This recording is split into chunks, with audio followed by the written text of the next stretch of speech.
The desert doesn't warn you. That's what Sergeant Mara Voss had learned in 11 years of frontier patrol, 8 of them out here, on the Kepler 442 Colonial Rim, where the red dust got into your teeth. And the wind carried sounds that didn't belong to anything human. The desert just let things happen. It had no interest in your survival. You either paid attention, or you became part of the landscape, bones bleached white and picked clean by whatever came after. She almost missed the child. The girl was walking along the ridgeline above the dry channel bed, moving with that particular steadiness that looks like calm and isn't. The steadiness of someone whose mind has stopped processing what the eyes are still seeing. She was maybe 7 years old. She wore the remnants of a family camping outfit, the kind with the reflective strips and the built-in solar layer, except the solar layer had been torn away entirely, and 3 of the 4 strips were gone. She had no shoes. Her feet left small, careful prints in the rust-colored dust. Voss stopped the crawler. She got out without closing the door. "Hey," she said, keeping her voice even the way you do with frightened animals and frightened children. "Hey, I see you, I'm right here." The girl didn't react, she kept walking. Voss fell in beside her and walked with her for 20 meters before she gently took hold of the girl's wrist. The girl stopped. She stood very still. Her eyes were open and dark, and she was looking at something approximately 40 kilometers away that didn't exist. "My name is Mara," Voss said. "I'm going to help you." The girl said nothing. She would say nothing for 6 hours. They found what remained of the Ellison family camp 3 kilometers back along the ridge. Voss called it in herself because she didn't trust her voice over the comms, and she needed a moment to breathe before she spoke. The camp had been a good one, reinforced polymer shelters, a proper ground anchor system, the kind of setup that experienced colonists used when they planned to stay for a while. Someone had done survey work here. There were data stakes driven into the ground at precise intervals, numbered and flagged, and the equipment case near the central shelter still had the Colonial Survey Authority's seal on it. None of it had helped. The shelters were gone. Not collapsed. Gone, the anchor posts pulled from the ground with enough force to leave the anchors bent, ripped sideways. The supply container had been opened from the outside, the reinforced lid peeled back like the top of a ration can. 40 kilograms of emergency protein provisions gone. The ground around the camp was churned and tracked in a pattern that Voss spent a long time looking at before she walked back to the crawler, sat down, and called in for a xenobiologist. What she told dispatch very quietly was that she needed someone who understood large arthropod locomotion. Someone who could look at a track 3 times the width of the crawler's wheelbase and tell her what had made it. She did not say what she suspected. She said it quietly to herself, alone in the crawler cab, while the girl sat in the passenger seat and stared at the middle distance. "Something big," Voss said. "Something very big came through here, Doctor." Aldous Sefton arrived by shuttle the next morning, which felt like an eternity and like no time at all. He was 73 years old, built like a man who had once been much larger and had compressed over decades of desk work. And he had the particular confidence of someone who had been right about frightening things often. Enough that being right no longer gave him any pleasure. He said nothing when he stepped off the shuttle. He looked at the tracks for a long time. Then he opened his specimen case, removed a sealed vial, and walked to the crawler where the girl sat. Voss was watching from 5 meters away. She saw Sefton open the vial and hold it near the girl's face. Not close, just near, just letting the fumes drift. The girl's face changed. Something that had been locked behind her eyes came flooding forward, and Voss saw it happen in real time. Saw the moment when memory reasserted itself, and the girl understood what she was remembering, and then the girl was screaming. She was screaming one word. Just one word. Over and over, and at first Voss couldn't make it out because it was buried under the raw animal terror of the scream itself. Then she understood it. Them. Sefton sealed the vial and stepped back. He looked at Voss with eyes that had stopped being surprised by the world a long time ago. He said, "Formic acid, I needed to confirm the olfactory trigger." He paused. "We have a very significant problem." The vial contained the chemical signature of an Acari-class xenoarthropod, a classification that existed, as of the previous morning, entirely in theoretical literature. The genus had been postulated based on fossil record analysis from 3 dead worlds in the Kepler survey zone. Large, colonial, eusocial, capable of chemosynthetic communication across distances that no known terrestrial arthropod could manage. The dominant theory was that they had been wiped out in an extinction event approximately 80,000 years before humans reached the stars. The dominant theory, it turned out, was wrong. What the nuclear tests had done, the atmospheric detonations that the colonial authority had used to terraform the northern plateau regions and break up the subsurface silicate layers for agricultural development, was not create the creatures. They were already here. They had been here, sleeping deep in the bedrock, for longer than the colony had existed. What the detonations had done was wake them up. And somewhere in the complex interaction of radiation and ancient biology, something had changed. They were already big. The radiation had made them bigger. Sefton gave the briefing to the colonial authority in a conference room that smelled of recycled air and anxious administrators. He was methodical. He used a display screen, and he talked for 40 minutes without notes. And when he was done, the room was very quiet. "The colony," said Director Pemba Nkosi, who had the particular stillness of a man trying very hard not to show fear. "How large is the threat?" "I believe there is a primary nest," Sefton said. "Based on the density and the foraging Orcs I've reconstructed from the Ellison site and 2 other incident reports I've reviewed in the last 4 hours, the nest is approximately 30 kilometers northwest of here, in the subsurface cave system beneath the Red Mesa Formation." He paused.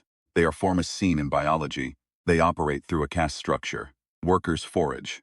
Soldiers defend. The queen reproduces." "The queen," Voss said from the back of the room. She hadn't been invited to the briefing. She was there anyway. Sefton looked at her. "Yes. The queen is the critical variable.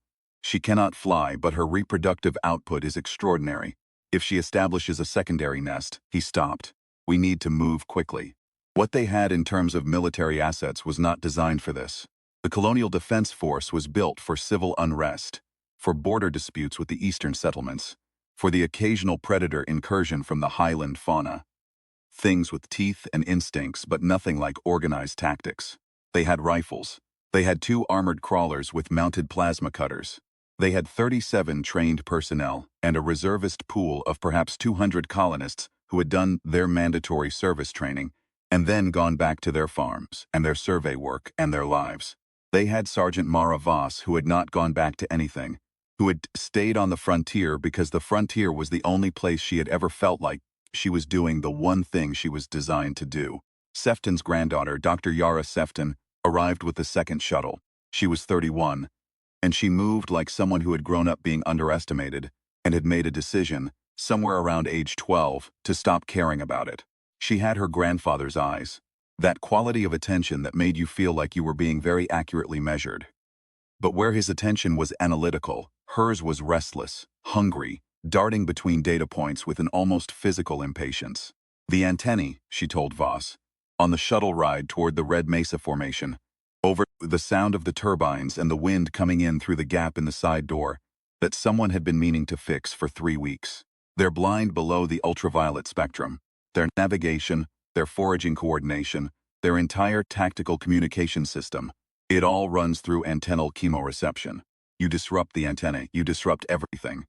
Voss looked at her. "You're telling me the weak point." "I'm telling you the only point," Yara said. "A mature worker is carrying approximately 400 kilos of chitin-reinforced exoskeleton. Your standard-issue pulse rifle is going to feel like someone throwing pebbles at a tank." "Then what do we use?" Yara smiled. It was the smile of someone who had stayed up all night working on a problem and arrived at the other end of the night with an answer they weren't entirely comfortable with.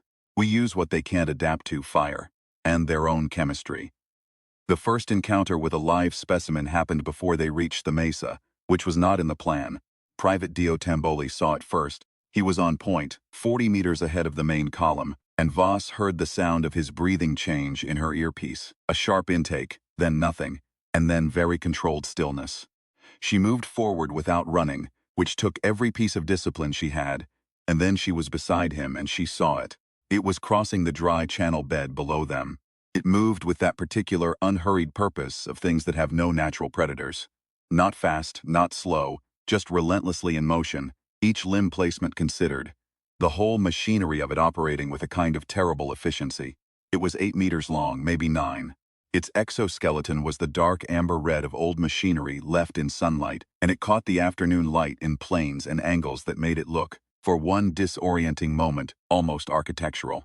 Almost designed. Its antennae swept the air in long, precise arcs. "Don't move," Voss said very quietly to Tamboli and to the 2 troopers who had come up behind her. "Stay absolutely still. It's reading chemical signatures. We're upwind. If we stay upwind and we don't move, it may not. It stopped. Its head turned toward them with the slow hydraulic certainty of a gun turret finding a target. Then it made a sound. A stridulating shriek that seemed to come from everywhere at once. From inside the rocks, and from the air, and from somewhere under the ground. A frequency that Voss felt in her back teeth and behind her eyes. And she understood immediately that the sound was not an expression of alarm. It was a call. Run, she said. They ran. The thing that saved Tamboli was pure accident. He tripped on a loose rock and went down behind a basalt outcropping just as the creature's mandibles closed on the air where his head had been. The crack of the mandibles was like a rifle shot. He rolled and came up firing, the pulse rifle doing essentially nothing to the exoskeleton, and Voss grabbed him by the collar and dragged him upslope while the creature reoriented. She had her plasma cutter sidearm out. She aimed for the left antenna, a moving target, arcing and sweeping, and she missed twice, and then she breathed out, and she let it the way you lead a moving target, and she pulled the trigger. The antenna tip severed cleanly. The creature's reaction was immediate and total. It stopped, its limbs locked in place, its head swung in random directions as its coordination collapsed into confusion. It circled, it stopped circling. It stood very still, issuing the stridulating call at intervals, as if waiting for a signal that no longer came. Yara, who had come forward during the chaos and was standing on a boulder with a data recorder, said quietly, "That's it. That's exactly it." They did not celebrate. Somewhere in the distance, answering calls were rising from the direction of the mesa.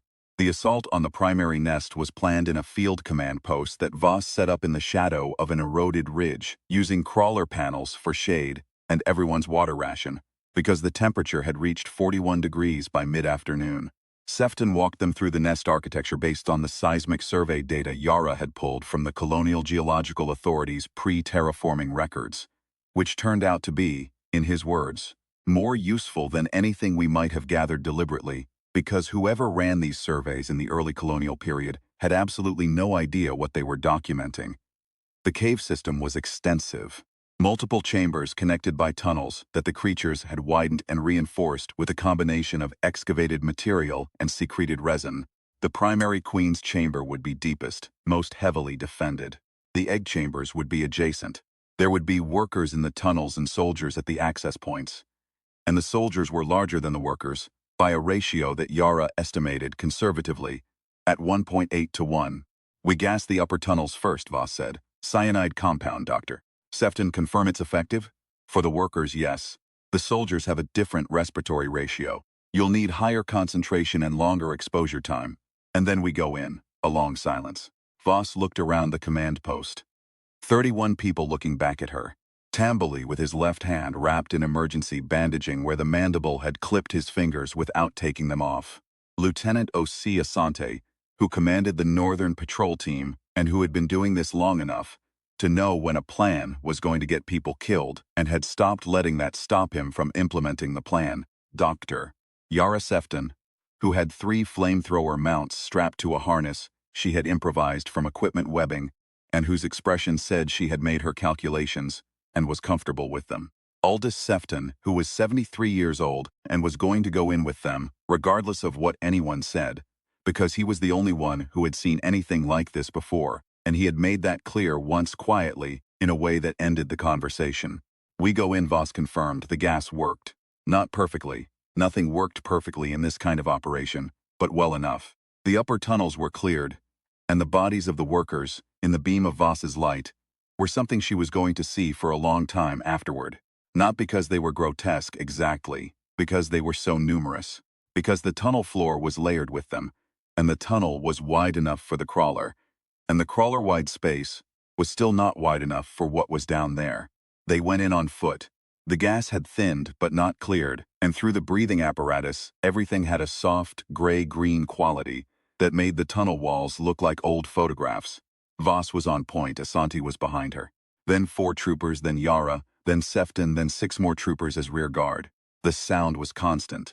A low, resonant stridulation from deeper in the tunnel system, a frequency that the breathing apparatus muffled but did not eliminate. It was, Voss thought, exactly the sound you would design if you wanted to communicate dread across a very large distance to something you had never met before. Evolution was good at that kind of engineering. They were 120 meters in when the wall exploded. 3 soldiers came through the wall where the resin had been applied over a fault line in the rock, and they were larger than anything Voss had seen at the surface. Easily 11 meters, maybe 12. The exoskeleton a darker amber, almost black in the tunnel lighting. They moved fast, not the purposeful, unhurried pace of the foraging worker. Fast, with directional intent and something that you could only call awareness. Asante and 2 troopers opened fire, and it did, in truth, almost nothing.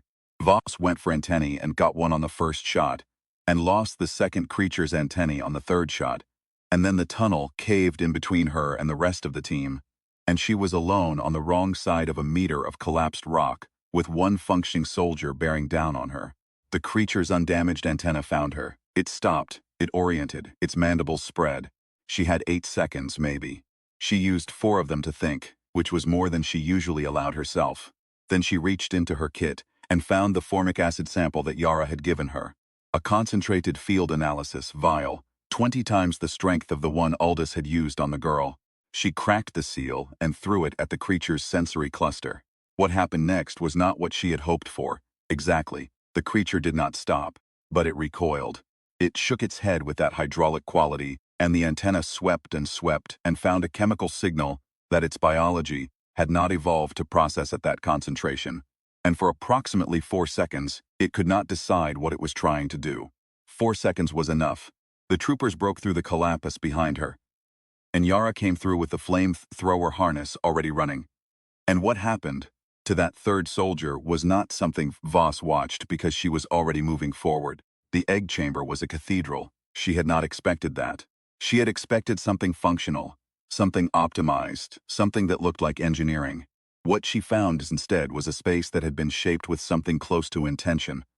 The walls smoothed and curved, the ceiling vaulted, the bioluminescent secretions of the colony applied to the walls in patterns that her human eye read as aesthetic, even though she knew they were purely chemical. It smelled of formic acid, and something older, something deep and geological, something that had been here in the rock for longer than her species had been walking upright. The eggs were everywhere. Hundreds of them, translucent and faintly glowing, arrayed across the chamber floor in concentric rings around a central structure that she spent a moment not understanding before she understood it. 2 of the eggs at the center were empty. Yara was beside her. She took images rapidly, without speaking. Then she said, 2 queens already hatched. They'll have consorts with them. They're somewhere out there already. How far can they get? They fly, Yara said. Queens fly. Aldsefta came to stand beside them both. He looked at the empty eggs for a long time. Then he said, very quietly, not dramatically, the way you say a thing that is simply true. We've handled the beginning. We haven't started on the middle. Voss put the flamethrower to the chamber, and they made sure of every egg and every wall and every curve of that vaulted ceiling. And they came back out into the sunlight with their eyes hurting and their air filters saturated, and the knowledge that they had won one engagement in a war whose scope they were still measuring. One queen was found 3 weeks later. She had flown 160 kilometers to the coast and boarded a cargo transport ship docked at the western port. Drawn by the smell of the biological cargo the ship was carrying, 1,200 tons of protein supplements in the pre-germinated form that the coastal settlements used for aquatic farming. The ship's crew had not understood what they were dealing with until the workers began hatching in the cargo hold, by which point the ship was 40 kilometers out to sea. The Colonial Navy sank it. 4 crew members survived. The Navy captain who gave the order to fire on the ship with crew still aboard was a woman named Pelletier who had been doing her job for 22 years. And she gave the order very clearly and very correctly, and was sick over the side of her command vessel immediately afterward. No one held either of those things against her. That left 1 queen unaccounted for. The lead came from a man in the Meridian District Medical Facility in the psychiatric ward, where he had been brought after being found wandering the streets, claiming to have seen flying creatures the size of vehicles descending on the waste processing district. His name was Fortin, and he was a chronic alcoholic whose credibility rating with the district authorities was approximately 0. He had been correct about 3 things: the size, the location, and the direction of approach. Voss sat across from him in the examination room with a cup of bad coffee and a patience she had learned in the desert. They came down near the water reclamation facility, Fortin said. Big ones. Then little ones started coming out of the drainage tunnels a couple days later. How many days ago was this? He thought about it with the elaborate care of someone who had learned not to trust his own memory. Maybe a week, maybe 10 days, he looked at his hands. I know what I saw. I know you do, Voss said, and she did. The storm drain system under the Meridian District was approximately 900 kilometers of interconnected tunnels, pipes, channels, and spillways. The legacy of 200 years of colonial settlement on a planet whose rainy season could deliver 90 millimeters of precipitation in 4 hours. It had been designed by engineers who understood water and did not understand what else might find the tunnels useful. It was, Yara observed grimly during the planning session that followed, a nearly ideal environment for a colonial arthropod nest. Temperature stable, chemically complex enough to mask chemical communications from surface sensors, connected to every district in the city. If she's been laying for 10 days, Voss began. Don't finish that sentence, Yara said. I've already done the math. The colonial authority declared a modified emergency protocol. Not full martial law, because Director Nkosi was afraid of what full martial law would do to the settlement's psychological cohesion, but close enough that the streets of the Meridian District were empty by nightfall and the drain access points were sealed and guarded. 212 personnel, the full activation of the reservist pool, every crawler the Colonial Defense Force possessed. Yara had built 12 additional flamethrower harnesses in 68 hours, working in the equipment bay with 3 technicians who had stopped asking questions and started just handing her materials. They went in at dawn, 43 teams of varying size, 1 team per access point. Voss led the primary assault team, which meant she led the team that was going to go deepest. To the chamber the perimeter teams drove the creatures toward. She had Asante on her left and Tamboli on her right. Tamboli, who had lost 2 fingers, and come back and taken a posted position on the primary team without being asked and without explanation, because there are things that happen to you that you need to be present for the ending of. The tunnels were different here. The natural concrete of the drainage system had been modified, the resin layered over the joins and fissures, the chemical markers of the colony, printed on every surface in a language that human senses couldn't fully read but could feel, the way you feel the meaning of something in a room, even when the words are in a language you don't speak. The stridulation was lower here, subsonic almost, more felt than heard. Voss's chest resonated with it. They found the first evidence of civilian casualties in Tunnel Junction 7. She did not dwell on it. She noted it, marked the location for the recovery teams, and moved forward. The colony here was younger than the primary nest, only days old, but it was already vast. The queen had been extraordinarily productive, and what Yara had calculated turned out to be correct in its orders of magnitude, if not its precision. There were workers in the middle tunnels, soldiers at the approach to the nesting chamber, and everything they had learned at the Red Mesa, translated to this environment with adjustments. The antennae were still the critical point. The flamethrowers were still the critical weapon, and the darkness and the close quarters and the sounds were still the critical obstacle, because all of the training and all of the preparation still could not fully prepare a human being to stand in a narrow concrete tunnel in the dark, while 11 meters of apex predator figured out which direction you were standing in. But they had learned things. In the weeks since the Red Mesa, they had learned that the soldiers communicated through antennae-to-antennae contact before a coordinated charge, and that the moment of contact was a moment of distraction. They had learned that the workers, despite their size, were not aggressive in the absence of chemical alarm signals, and that a team moving quietly without incident could pass through a worker group if they suppressed their own chemistry with the masking compound Yara had developed. They had learned that fire, not the plasma cutter, not the pulse rifle, just fire, human fire, the oldest tool the species possessed, was genuinely effective against the exoskeleton at temperatures above 1100 degrees, because the chitin bonded differently than anything the creature's evolutionary history had prepared them for. They had learned that they could do this, expensively, dangerously, with losses they were going to carry for the rest of their lives. But they could do this. The chamber junction collapsed on Voss and 3 of her team at Tunnel Junction 12, which was not a surprise. The resin-reinforced sections were less stable than the unmodified concrete, and the vibration from the fire fate in the adjacent tunnel had been working on the junction for 20 minutes.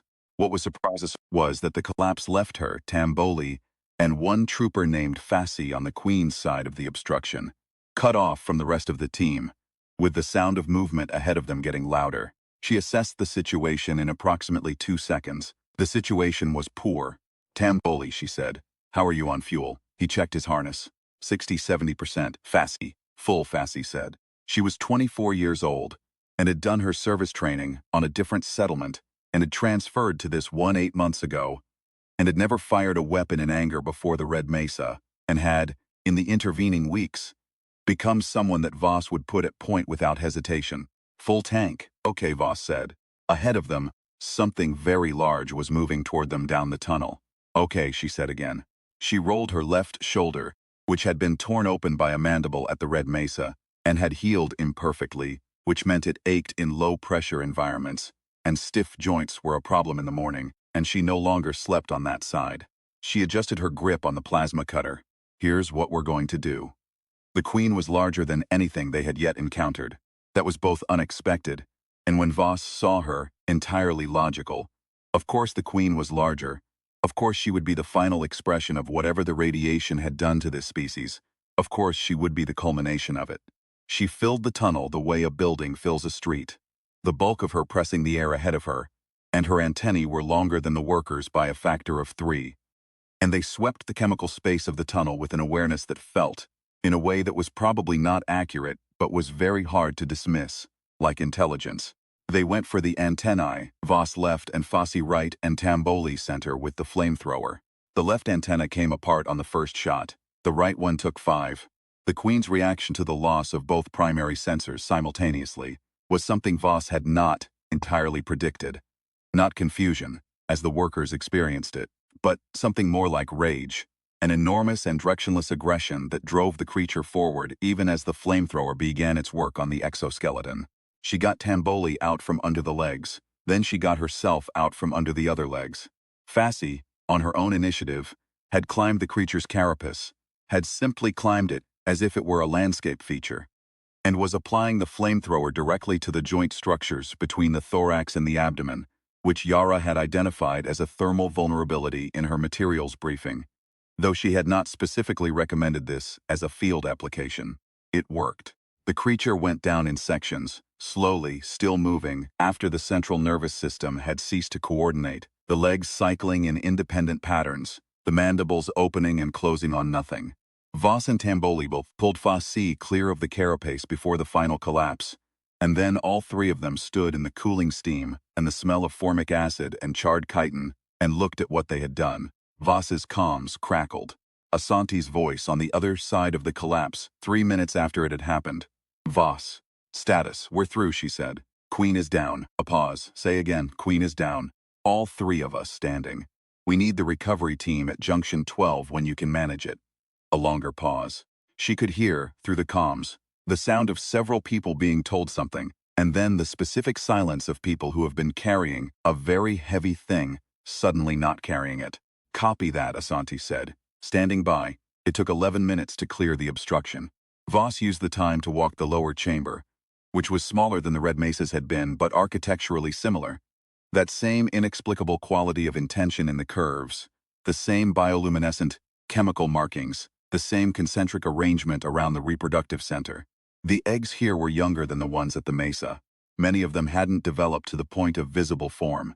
She flamed them all, everyone. Carefully, methodically, starting from the outside ring and working inward. It was not a triumphant act. It was a necessary one, and she performed it with the same attention she brought to everything else in the tunnel. When Asante came through the cleared obstruction with the rest of the team, and Yara, and the elder Sefton, who had refused to stay at the surface command post, and had been 4 tunnel junctions behind the assault team the entire time, Voss was standing in the center of the chamber, looking at the empty space where the eggs had been. Yara ran the perimeter scan. She ran it twice. She looked at her grandfather.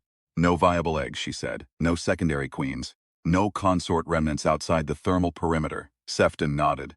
He said nothing for a moment, and then he said, in the same quiet, factual tone he had used in the conference room weeks before, "It's done." Voss looked at him. "Is it?" He looked back at her, and she appreciated that he didn't give her an easy answer. He was 73 years old, and he had been right about frightening things enough times to know that the world didn't owe anyone easy answers. "The 2 nests are destroyed," he said. The queens accounted for. The workers in the drainage system are already in die-off without the queen's pheromone cohesion. Your perimeter teams are reporting fragmented, disorganized individuals, not coordinated foraging. He paused. There may be dormant populations elsewhere in the bedrock, deeper than our surveys reached. There may be isolated individuals that survived the gas and the fire. The species evolved here. It lived here before we arrived. That doesn't change. So what do? We map, Yara said from across the chamber. She had put down the scanner and was writing in her field notes, the old-fashioned way, in a small battered book she kept in her kit. Seismic survey of the entire colonized zone, every potential subsurface cavity. We build detection systems. We write protocols. She looked up. We learn. That's what you do when you discover something that can kill you. You learn everything about it. You don't pretend it doesn't exist. They came out of the tunnels into a dawn that had turned fully bright while they were underground. The Meridian District was quiet around them. That particular quality of quiet that comes after something very large has passed, when the world is still in the process of understanding that it has survived. Somewhere above the concrete channel walls, birds were making sounds. Voss didn't know what kind. She had never paid much attention to the birds. Tamboli sat down on the channel edge and very carefully unwrapped the bandaging on his left hand to look at the 3 remaining fingers. Then he rewrapped it. He looked at Voss. "What do we tell people?" he said. Voss considered the question. She looked at the light on the concrete, the way it came out and at a flat angle and made the utilitarian surfaces of the drainage system look briefly, accidentally beautiful. "We tell them what happened," she said. "All of it. The girl in the desert, the tracks, the nest, the tunnels. We tell them what we found and what we did and what we think is still out there." She paused. "We tell them they can handle it. Because they can. Because they just did." Tamboli thought about this. He nodded. The girl, the Ellison girl, whose name was Cass, who had spoken exactly 9 words in the 2 months since Voss had found her walking the ridge, was waiting at the channel entrance with the social worker who had been assigned to her case. She had asked to be there. No one had been able to explain how she knew when to be there. She had simply appeared, at the right time, in the right place, with that quality of stillness that had stopped being the stillness of shock and had become something else. The stillness of a child who has decided to pay very close attention to everything. She looked at Voss when Voss came out of the tunnel. She looked at her for a long moment. Then she said, "Did you get them?" Voss looked back at her. The light was full and flat and honest. Behind her, she could hear Yara already on her comms, calling up to the survey authority, asking for access to geological records, planning the next phase of work with the focused energy of someone who had resolved one problem and immediately understood that it was only the first problem in a sequence. "Yes," Voss said, "we got them." Cass considered this with the gravity of 7 years of age applied to a very large question.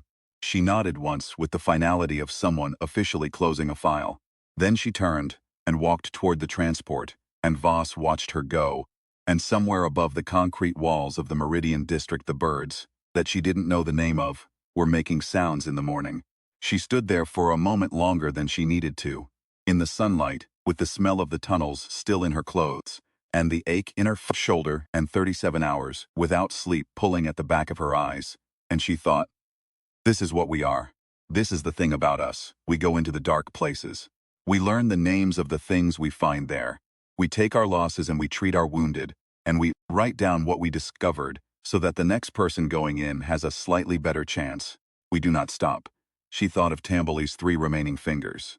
Of Asante's voice through the comms, the sound of relief he hadn't let himself feel until he had confirmation.